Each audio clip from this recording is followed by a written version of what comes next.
Welcome back to another episode of Marketing Pack Leaders, the show where we explore how modern product marketers and go to market leaders build authority, trust, and revenue in competitive markets. I'm your host, Josh Porter, founder of Thunderwolf Consulting, where I help AI and growth stage companies sharpen their positioning, align their teams, and turn complex products into clear stories that customers actually understand. Today, we're talking about content marketing and thought leadership, specifically how AI scale ups can use it to establish authority in their market, not just publish noise. To help unpack that, I'm joined today by Mike Montague. Mike is a co founder of Avenue 9, a marketing and sales consultancy that helps B2B organizations accelerate growth through modern go to market strategy, sales enablement, and customer first messaging. A former global head of content at Sandler Training, Mike is also a best-selling author, speaker, and podcast host. He specializes in aligning marketing and sales teams around practical frameworks that turn strategy into consistent pipeline and revenue results. Mike, welcome to the show. Josh, good to be here. I like a pack leader. I'm an Eagle Scout, so I can respect that. First question, let's just go dive right into it. We need to talk about what companies are struggling with. And specifically for these AI scale ups, how should they approach thought leadership so that it builds authority and instead of sounding like just, someone in product marketing in disguise? Obviously, the problem with AI and AI generated content is that the variable cost of creating content is essentially zero. So everybody can say anything. And if you just create content with AI, that's the same thing that all of your competitors can do. So there's got to be some things that separate you with your thought leadership to truly be leading anything. Yeah. To be better, you first got to be different. So that's what I help people do with my company is usually I start by interviewing the founder, the top salesperson, the best client, like trying to find the actual story of, what does this business do? What's the problem you're solving? Who do you solve it for? What makes you better or different than anybody else? And then coming at it from that perspective. But I think a lot of people do this backwards. I call it my concentrated orange juice theory. That Okay. if you just ask AI to take your one line prompt and expand it into a whole blog article or some sort of thought leadership white paper, it's going to do a bad job. It's going to water it Uh down, huh. right? But if you ask it to do the opposite, if you say, "Hey, take our whole sales meeting, our whole marketing brainstorming offsite and condense it down into, 5 powerful takeaways from that 2-day offsite," it's going to come up with some really powerful concentrated orange juice that then you can water down with AI and add to and expand into creative thought leadership. So my first tip here would be instead of asking, generative AI to generate stuff, ask it to, help you translate stuff. How do you compact it? Hmm. How do you take your disorganized thoughts and ideas and turning them into an organized, powerful thought leadership piece? Yeah, I like that concentrated orange juice. That makes it real. That makes it kind of tangible. So, really good way to kind of unpack certain ideas in a way that's digestible. And I like what you said too. There's a key word you said in there, translate.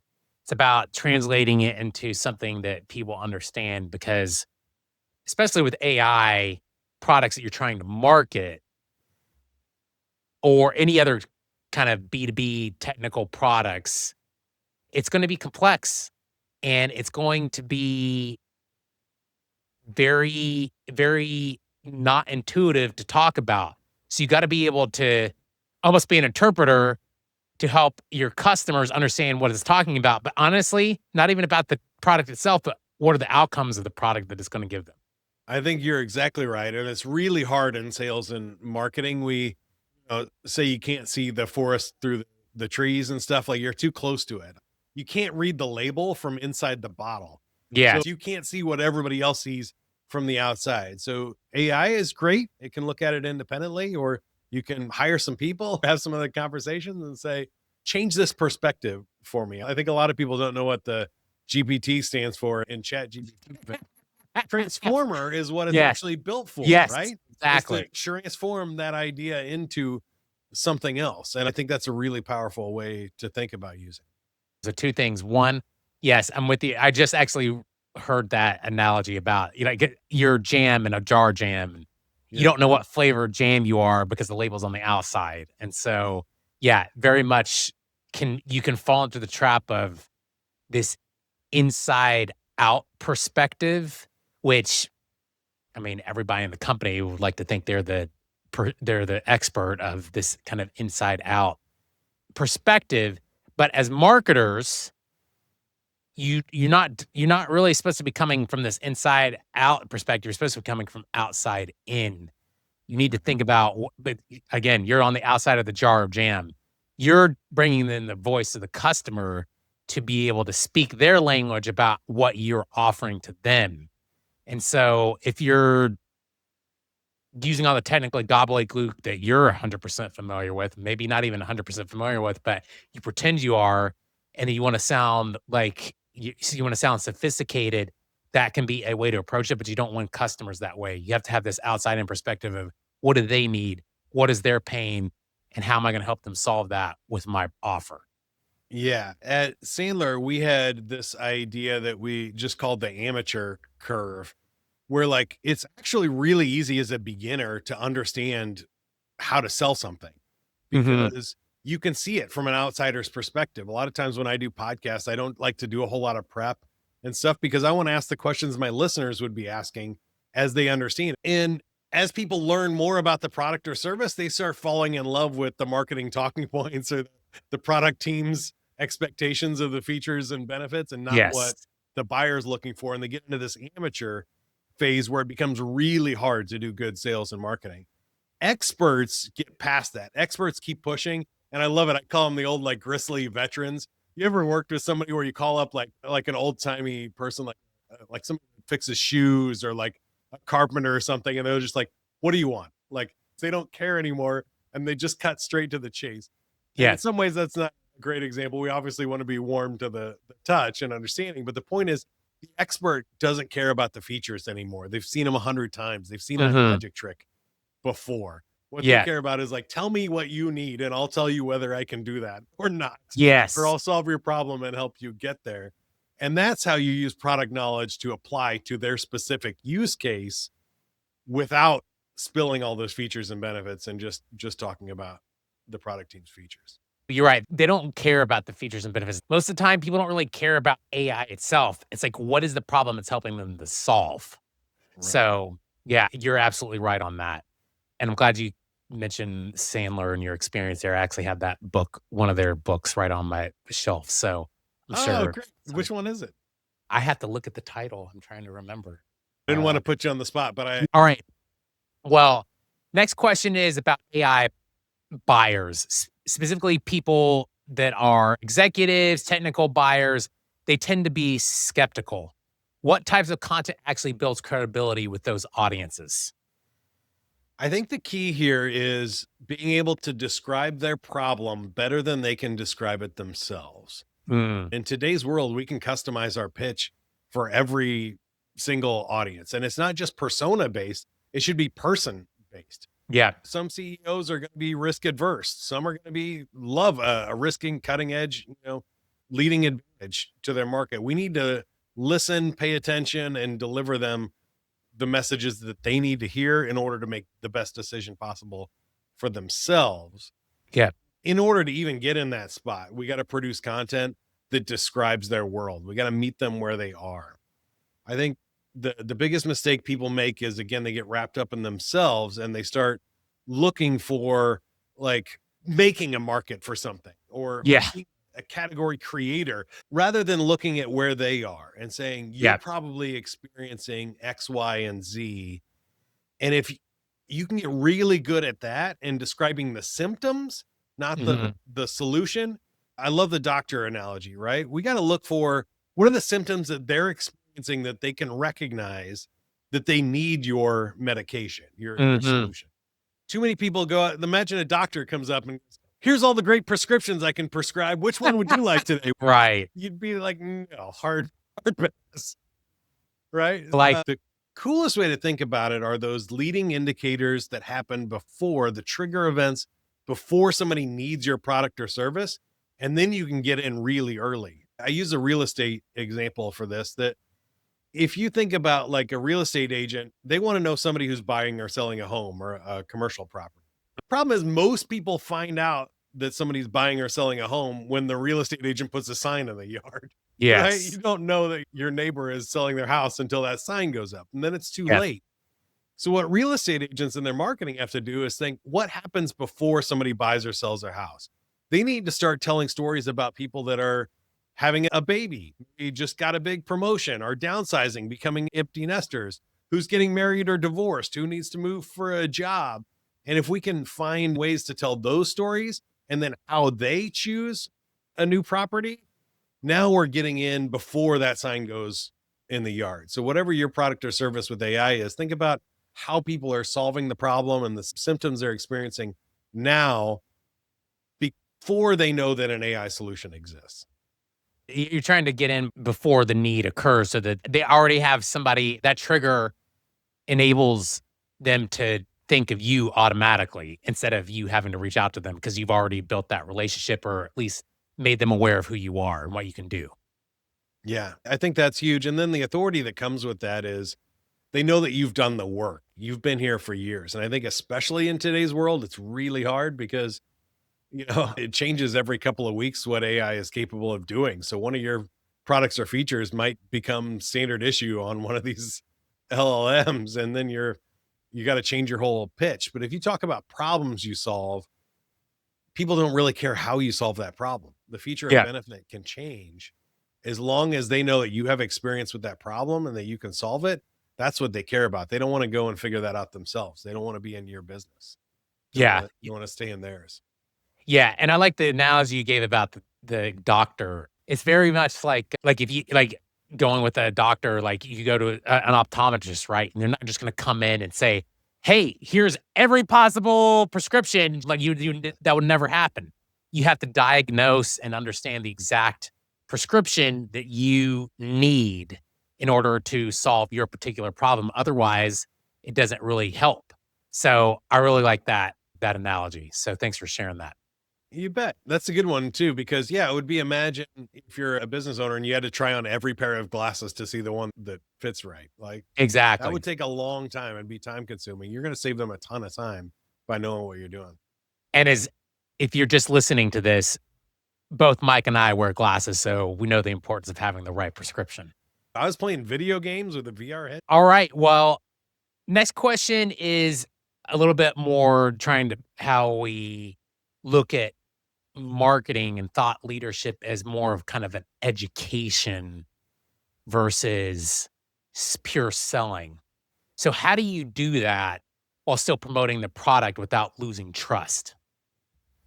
Yeah, I think the hard part here is that AI is fast and trust is slow. And Mm, so while we can make more stuff, maybe our audience doesn't have time to consume it. Or mhm. just because we made something doesn't mean we made something that's credible and reliable and authentic and generous. I think those are the big four things. So I just labeled them. We'll go through them together. But credibility is a big part of that. We just talked about, talking about the problem, being saying something that other people can't say, using your personal experience and background to add something to the conversation that the buyer didn't already know. Yeah. What people underestimate, though, are the other three. Reliability is a huge part.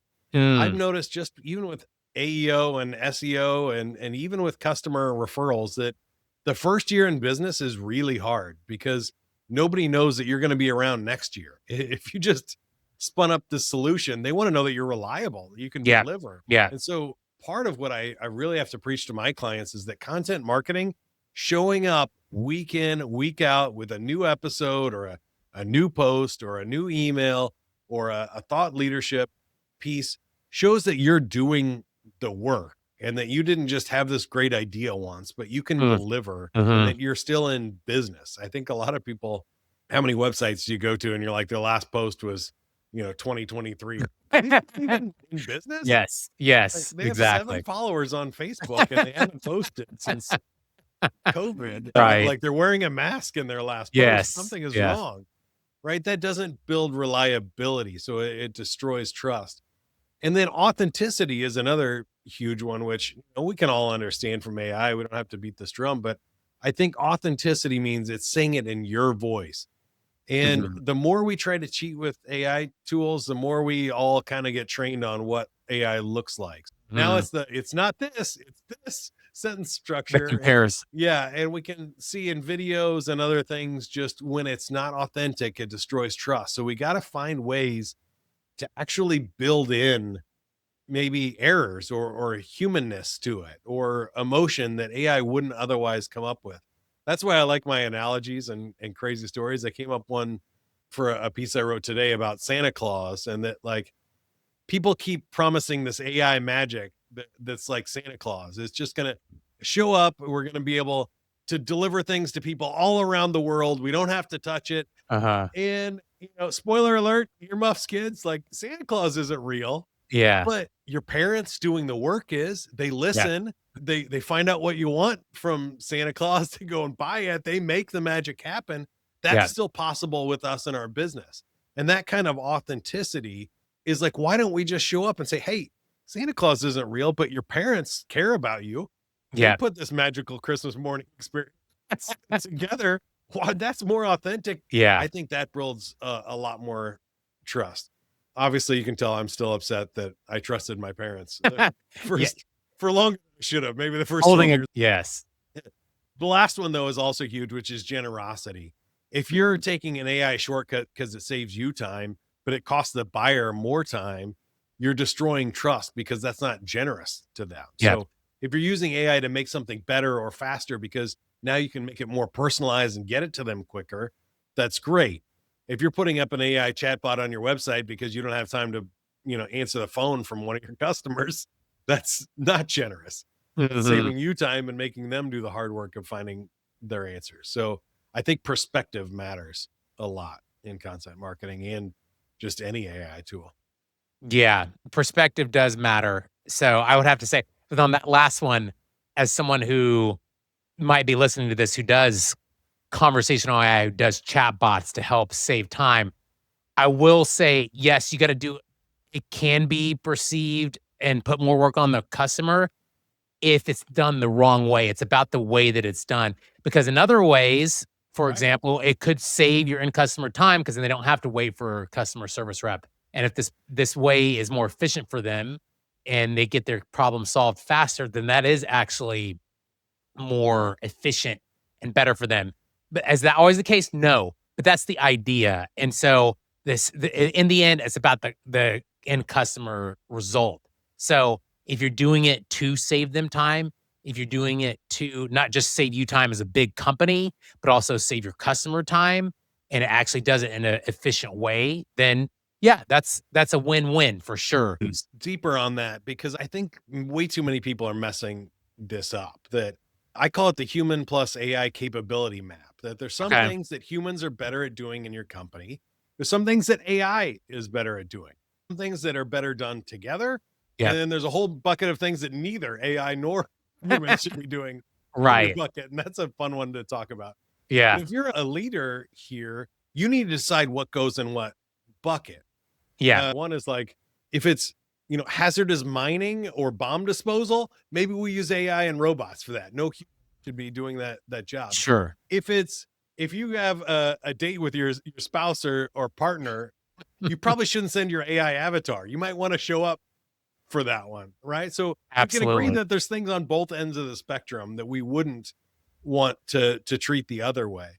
Then Yeah. we get to that messy middle stuff. And I've had a bank where they won't let me change my PIN number. Yeah. And I have to like talk to a human or go into the bank to change my number. That's dumb. AI could handle that. Yeah. I was also trying to check into a hotel on a vacation a couple of weeks ago and it didn't work. The automated system didn't work. I needed to talk to a human. I called the customer emergency line and it was an AI answering machine. And at first it fooled me and I was like, "What?" And then it said they'll have somebody respond. They didn't. And so an hour later, I'm still stepping outside. I've called the AI robot 4 times. I can't solve my problem.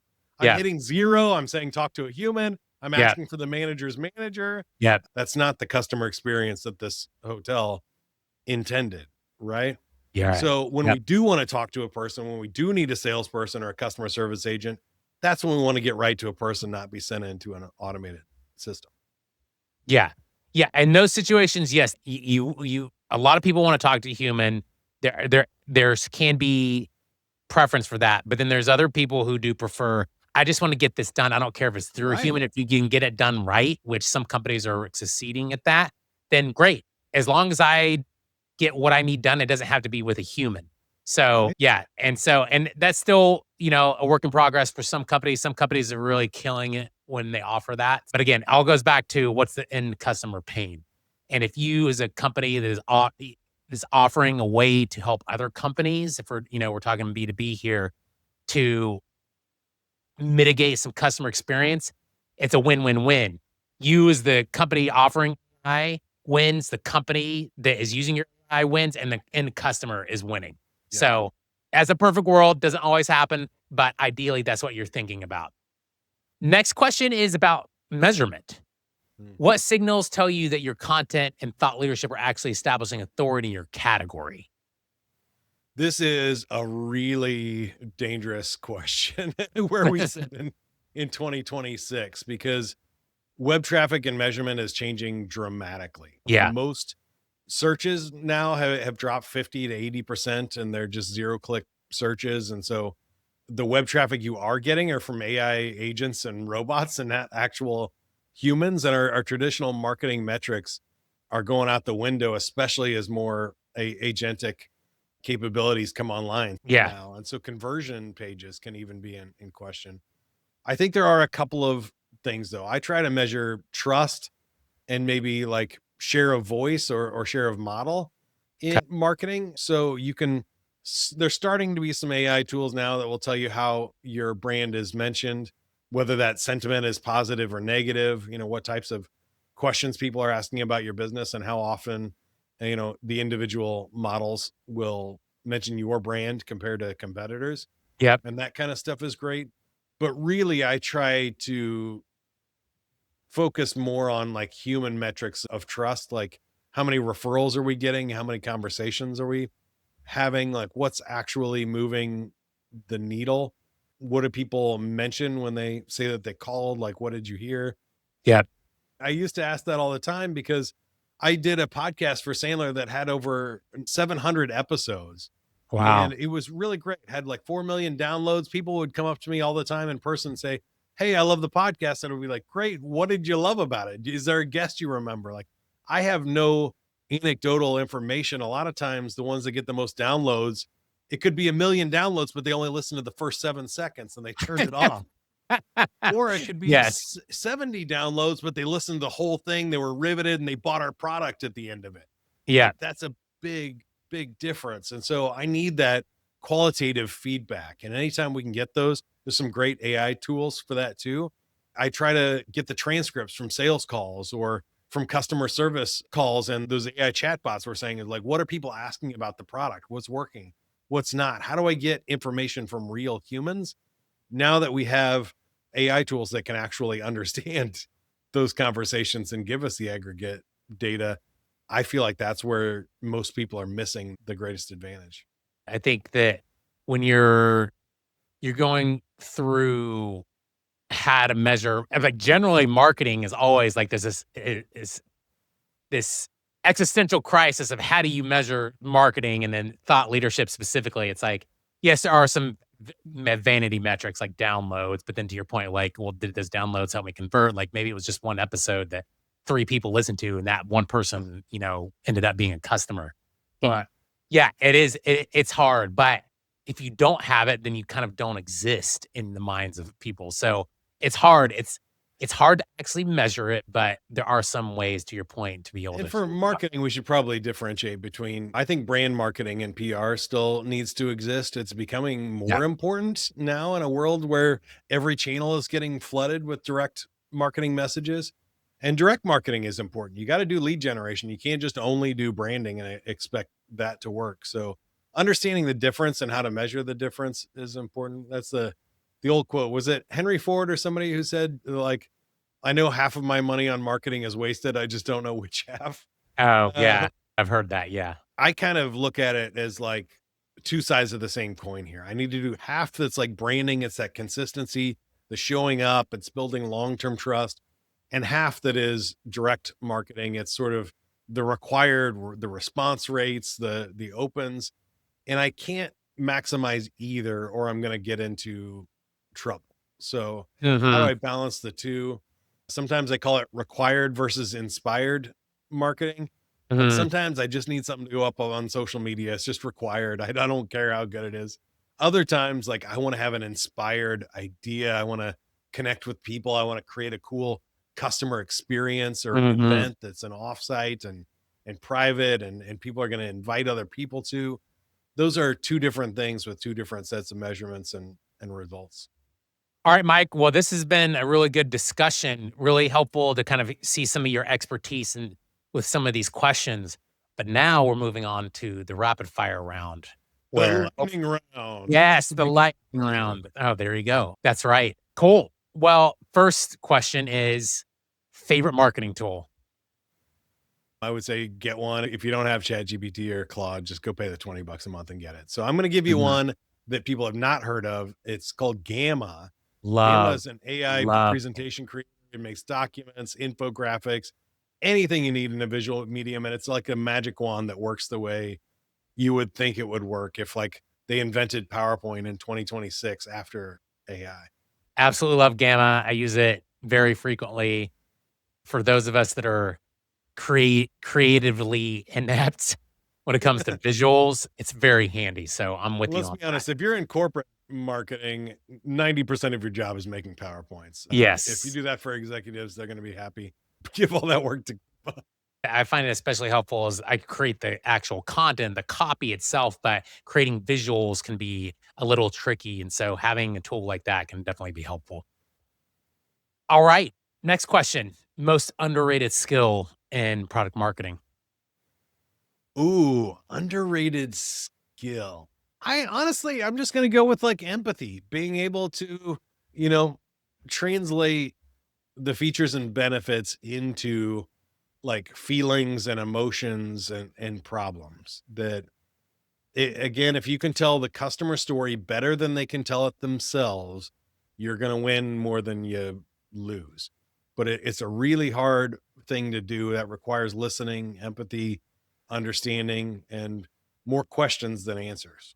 Yeah, it goes back to the jar analogy you were talking about earlier. It's like you're if you're the jam, you don't know what jam you are. You got to bring that outside in perspective as a marketer because marketing 101 is understanding your audience. Yep. All right, next question is what's the biggest mistake to avoid in product marketing? I think it's falling in love with your products. So I would say the reverse of what you had. Obviously, you want passion for what you do, Yes. but I've seen so many people that, just they fall in love with the feature, they fall in love with the product, and they can't get out of, well, somebody might use this differently. And it's a really hard balance because I think, again, this one was Henry Ford. They asked if I asked people what they needed, they would have said a faster horse. Yes. And it's like you can create a weird kind of corporate zebra if you listen to every customer's feedback. You got to Yeah. stand for something. Mhm. But at the same time, if you don't have that ability to pivot and listen and understand, I think you're going to make a mistake. Yeah, absolutely. You got to be flexible, but to a point because then you don't stand for something. So I think that's definitely a good tip. What's one thing you wish you knew when you started? Well, this whole discussion, I feel like, is leading to one of my favorite quotes of all time. He said, "Don't ask what the world needs, ask what makes you come alive, and then go do that. Because what the world needs is more people who have come alive." Mm, And I feel like, especially in product marketing, it's kind of the opposite of what I just said. But again, it's like ask what like makes you awesome. Ask what your magic is. Where is the part that makes your product come alive, and then go do more of that. Like yeah, I think the part that I was really trying to fight against with the empathy and falling in love with your product is like the individual feature or benefit, or I love it because it's blue, or I love it because it has this button here. And people don't care about buttons. They care about the problems. They care about the magic. And also, after spending 15 years as a professional sales trainer, I unfortunately have to report that you can't say the right thing to the wrong person and you can't say the wrong thing to the right person. If you Mm. get that magic part right and you get that in front of the person who needs that magic that you've created, sales and marketing is easy. And not cheating. That's the way it should be. Go find more people like that. Last question. Favorite podcast? I'll think of another one. These are not lightning round questions. Right now, it happens to be one from my friend Liam Curley in the UK, especially for marketers. It's called Undisputed Authority. And he Okay. talks about how people have really built like amazing brands. He interviewed like Rory Sutherland and other cool, like famous authorities. And he talks about how people like a Brene Brown went from unknown researcher to, you know, millionaire TED Talk rock star to author and speaker. And he does a really great job of telling fun, interesting stories about how people become the authority in their space. All right, Mike. Well, this has been a great conversation. I love the way that you frame thought leadership, not as just content volume, but credibility, a credibility engine that aligns marketing and sales. Thanks for being on the show today. Oh, thanks for having me. It was a fun conversation. We got some laughs and hopefully got some valuable insights out to everybody. Absolutely. And everyone listening, if you're building authority in the AI space, this is the kind of strategic thinking that separates real category leaders from companies just publishing more content. Thanks for tuning in to Marketing Pack Leaders. I'm Josh Porter. See you next time.